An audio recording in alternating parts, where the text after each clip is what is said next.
Purihin po ang ating Panginoon. Lahat po ba ay nagagalak na narito sa bahay-sambahan ng ating Panginoon? Amen. Amen. Tunay nga mga kapatid, ito po yung pagkakataon natin na tayo po ay makapagpasalamat at ipaabot natin ang ating pong pagsamba sa pamamagitan ng mga awitin na nakalaan para sa Kanya. Magbuklat po tayo mga kapatid sa Mateo chapter 6 verse 33. Sabi po dito,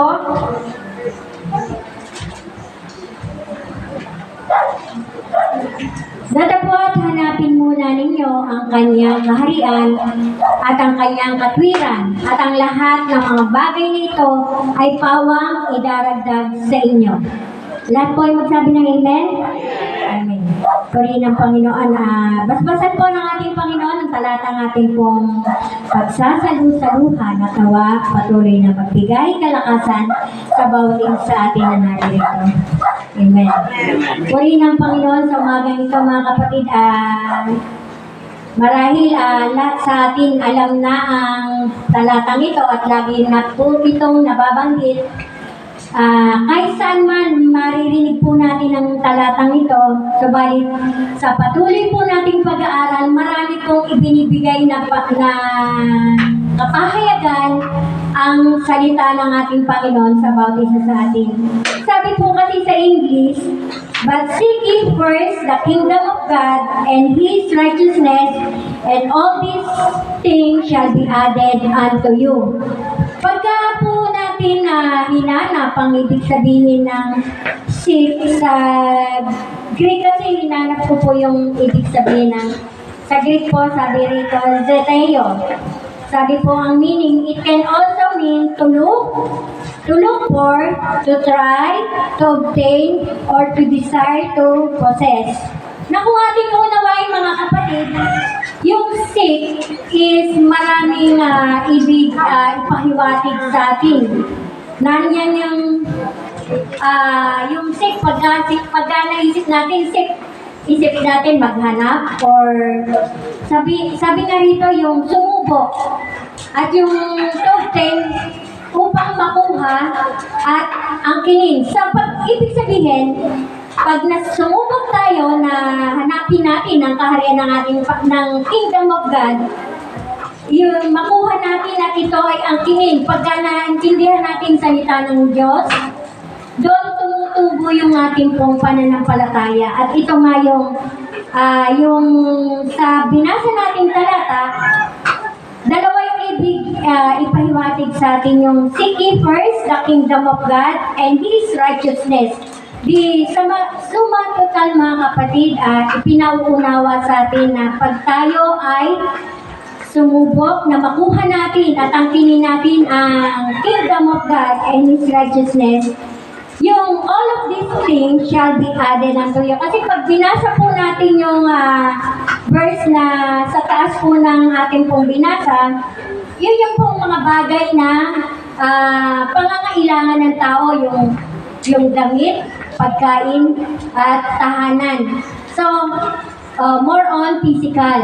Kaya, kung ating uunawain mga kapatid, sa creation, ibinahagi na ito sa atin ng na-create na ito ng ating Panginoon, yung pangangailangan ng tao, yung kung uunawain yung tatlong bagay na pangangailangan ng tao, yung pagkain, damit, at tirahan. Maging sa school, pinag-aaralan to mga kapatid, at ito nga po ay makakamit nga po natin, sabi sa talata, kailangan nating hanapin or seek o makuha natin kung ano ba talaga yung ibig ng Diyos sa bawat isa sa atin. At sabi po sa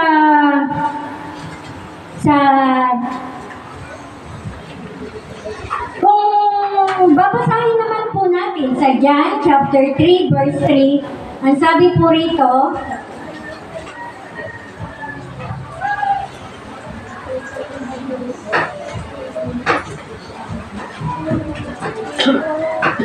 Sabi po sa John chapter 3, sumagot si Jesus at sa kanya'y sinabi, katotohanan, sinasabi ko sa iyo, maliban na ang tao'y ipanganak na muli ay hindi siya makakakita ng kaharian ng Diyos. So, dito natin maintindihan mga kapatid.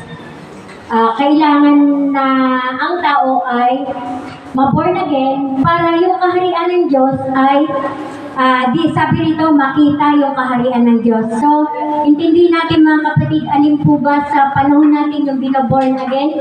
Hindi po ba yun sa pag-aaral natin yung espiritu na siyang nawala nung ang tao ay magkasala? Ang binaborn again, hindi yung ating physical, kundi yung ating yung espiritu na pinagkaloob sa atin ng ating Panginoon. Kaya, mapalad po tayo dahil nung mga unang pag-aaral natin, akala natin yung maging maayos yung ating pagkilos, yung ating pong pamumuhay, yung ating pong pakikitungo sa tao, yun akala natin sa pamamagitan ng mga bagay na yun, naging maayos tayo sa ating kapwa, tayo ay born again na. Subalit sa ating pag-aaral, ang binaborn again po sa atin ay yung ating yung espiritu na nagkasala. Di po ba yun yung nawala sa tao yung espiritu na siyang naging daan para ang tao ay mahiwalay sa Panginoon nung siya ilabas sa Eden, sa halamanan ng Eden.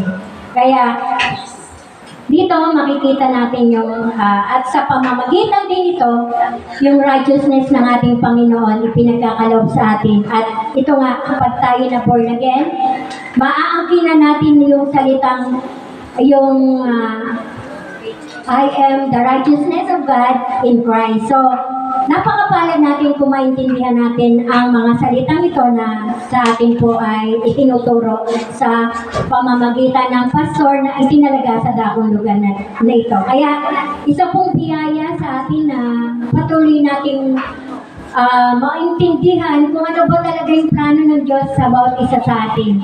At ito nga po, hindi lang yung ating physical, yung ibig ay magkaroon ng kalakasan, kundi yung ating spiritual na buhay sa pamamagitan ng mga salitang naririnig natin tuwing tayo po ay naririto.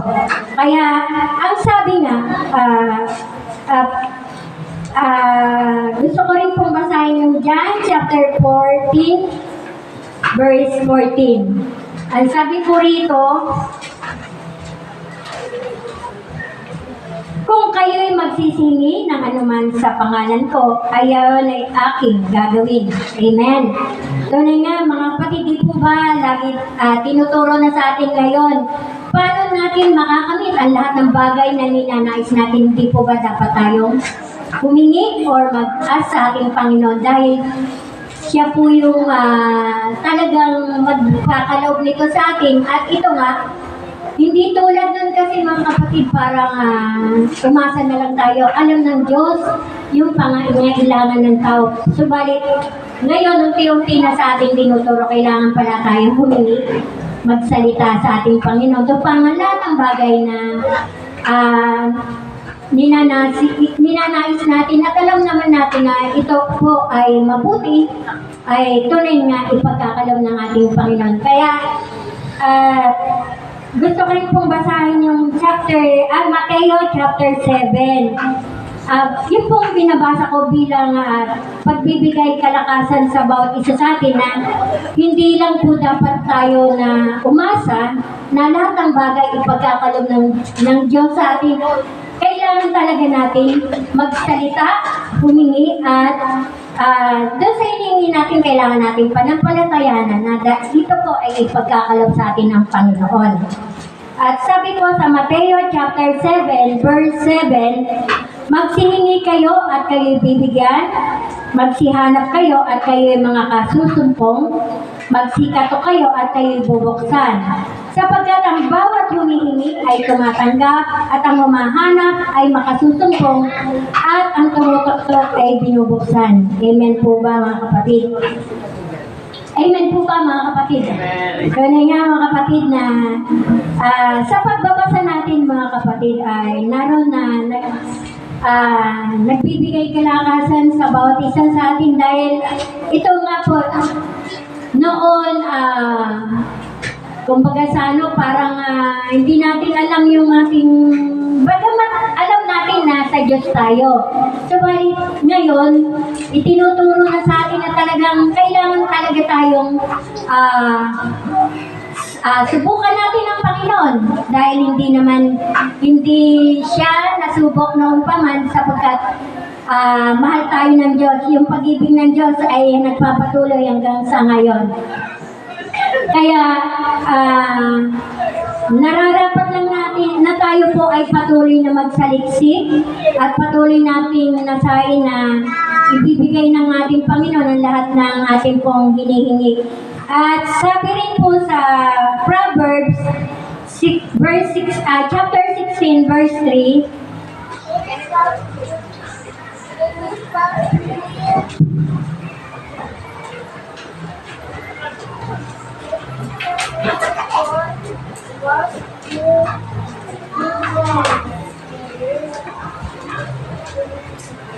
sabi po rito, iukol mo sa Panginoon ang iyong mga gawa at ang iyong mga panukala ay matatatag.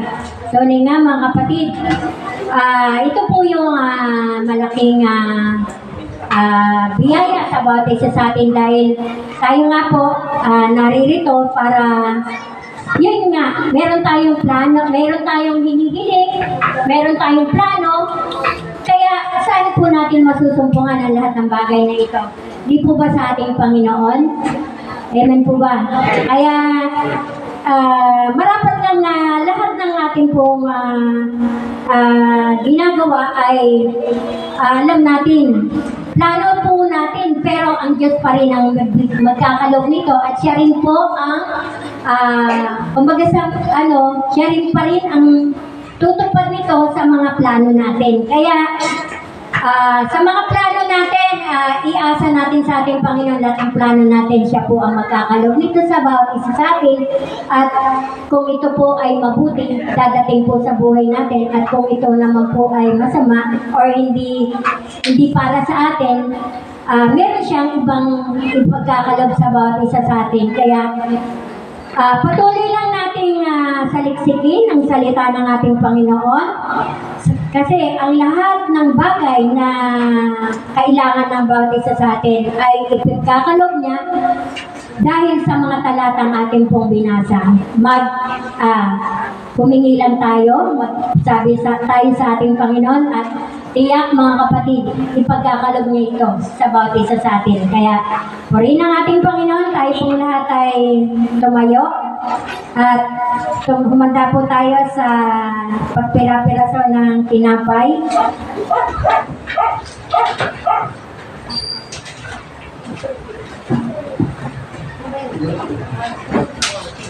Sa panahon natin mga kapatid ngayon, tunay nga patuloy po tayong tinuturuan at ito nga mga kapatid, sa pagtanggap po natin ng tinapay at arsaro, ito po ay malaking biyaya sa bawat isa sa atin sapagkat itinuro sa atin ang ating Panginoon sa pagtitipon natin sa tuwing tayo magkakatipon, kailangan nating tumanggap ng biyaya na nagmumula sa ating Panginoon.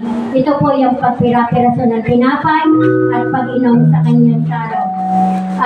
Purihin ang ating Panginoon sa oras na ito. Lord, sa mga oras na ito, basbasan niyo po ang pagpira-piraso namin ng tinapay at ang saro na yung simbolo ng iyong dugo, Panginoon. Samahan mo po kami, Panginoon, sa umagang ito. Nawa lahat ng ito ay patuloy na dumaloy sa bawat isa at munawaan po ng bawat isa na ito po ay napakahalaga sa tuwing po kami ay nagkakatipon-tipon.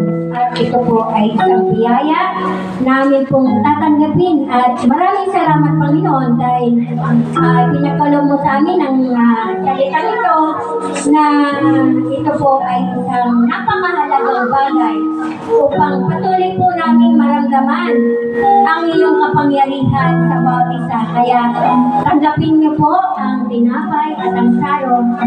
Kayo po ang lahat ng papuri. Sa pangalan ni Jesus. Amen.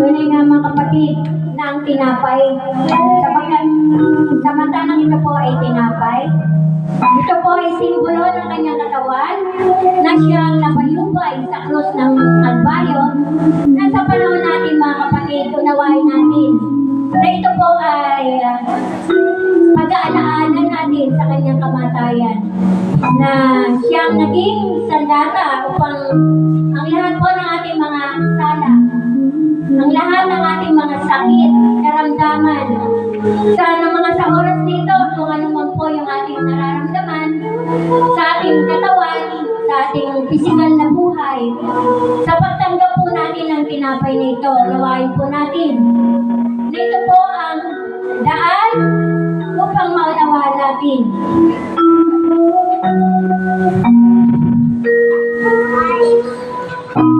ang kapangyarihan ng tinapay na simbolo ng kanyang katawan na nagbayubay sa krus upang ang lahat ng sakit, karamdaman ng bawat isa na sumasampalataya tayo na ito po ay nagpagaling sa bawat isa sa atin.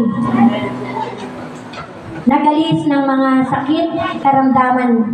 Sa pamamagitan nito, alam ko po, Panginoon, na tinanggap na po namin ang kagalingan na nagmumula sa iyo. Kaya purihin ka, Panginoon, tanggapin po ng bawat isa at kanin ang tinapay na ito.